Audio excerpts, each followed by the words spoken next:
Hi everyone, welcome to the Southern Great Barrier Reef. Apologies for the audio and the slightly dodgy recording. I'm here doing research on a small island in the Southern Great Barrier Reef, and I'm just taking a brief break to talk to you in between having to go back into the lab, having just come back out behind me there.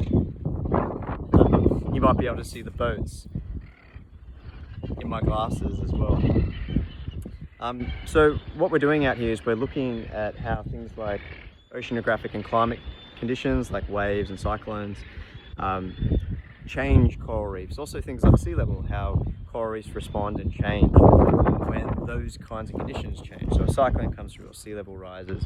How does the reef respond and how does an island like this change? But we're also looking at how reefs can recover from events that stress events, so events that have changed them, and if they occur too frequently, it changes them significantly, perhaps in ways that is very difficult to recover from in a short length of time. And this is things like bleaching events, crown of thorns, starfish is another thing you might have heard of, and things like cyclones. And the reason I'm just talking to you briefly, and I'll be very quick because I'm looking at a rain cloud coming in behind you at the moment, so I better be as brief as possible. But some of the things that we've seen out here relate to what we've spoken about in class, or what we will cover in class. And that's the 4 things that coral reefs require to grow and thrive. So that would be ideal temperature, right substrate, the water quality, and the light. Now the light is evidence here in that coral reefs are grown to meet sea level. So I'm standing behind me, sea level, right? Coral reefs grow to meet it because they need the ideal light in order to grow the skeletons that end up creating the coral reefs. And I'll come to this in a minute, but you might see behind me, it's not sandy, it's actually coral. So if I just pick up pieces, this is old bits of coral. It is coral really, but it's dead. So these are the skeletons that tropical corals can grow that create reefs, and they need the ideal light to be able to do that. They also need the water quality, and the water quality is generally pretty good here because we're far away from the coast, about 50 kilometers away, and so we don't tend to have the influx of rivers, like nutrients coming in, pesticides, herbicides because of humans, but also things like sediment that can disrupt coral reef growth. We also need the substrate.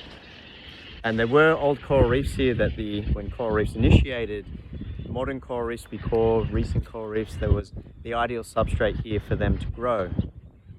And I'll come to that in a minute, but the other thing that we need is also temperature, so an ideal temperature range for corals to grow over time.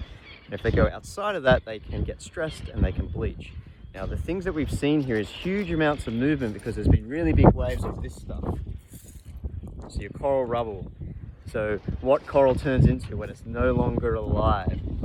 It can be a bleaching event that may have stressed it, or just a cyclone. It breaks down fragments and creates this stuff. The other thing that we've seen is bleaching. So out in the lagoon out here, you can't quite see it. Sorry, I'm trying to point out in there. Out in there somewhere.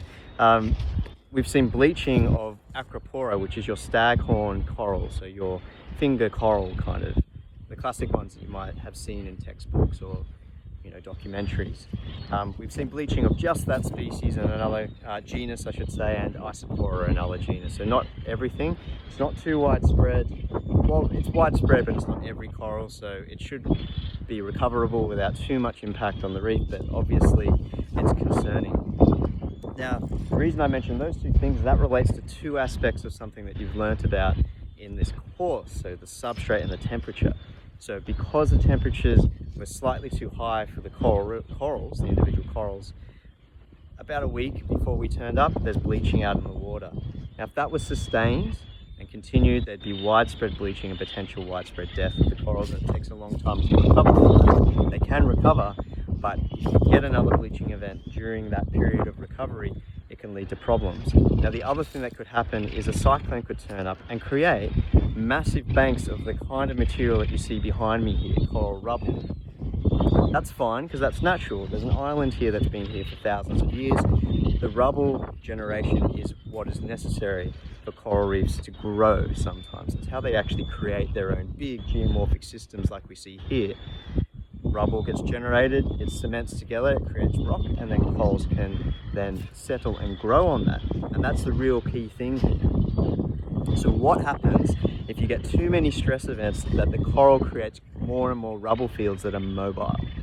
They don't interlock, they don't cement, and cementation is, lithification is another term, but basically they connect together, a whole bunch of things kind of settle in their sand and a whole bunch of other stuff that can bind together, and then it turns into essentially like a rock, like limestone. And that's what happens through time, and it can happen very quickly out here.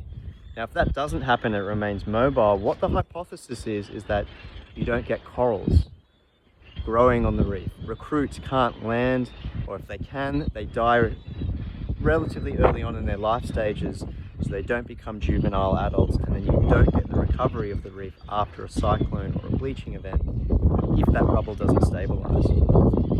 Now, obviously I'm on an island here. I said it's been here for thousands of years, so there are natural mobile rubble fields without coral on them. But what we're doing out here is trying to see whether or not humans have created excess rubble that means the coral reefs can't recover after something like a bleaching and a cyclone event. So that means they don't have the ideal substrate. That's a very simple thing that you'll learn within this course. Substrate, you need something that corals can recruit on. They need it over a long length of time to be able to grow these big reefs, but it is also saying the same thing after a cyclone event. They need the substrate in order to grow. It's why you don't have coral reefs in places like outside Brisbane, even though you might have the temperature where coral reefs could grow. They don't have the substrate and they don't have the water quality, so you don't see big reefs like you see behind me here. One Tree Reef is this reef that I'm standing on at the moment. So I thought I better actually go. The rain's actually coming in right now. I'm actually feeling the drops land at the moment. So I hope you've enjoyed this probably slightly dodgy and very bad audio recording, but I just wanted to show you that what you learn in class has direct links to things that we do out here in the field, direct research, and also that your teachers also do this stuff directly outside of when we're teaching you in the class. So I've been coming to this reef for 15 years now, conducting research. So it's my pleasure to try and introduce you all to One Tree Island and One Tree Reef. There's quite a cool research station behind me there, if you ever make it here one day. And also to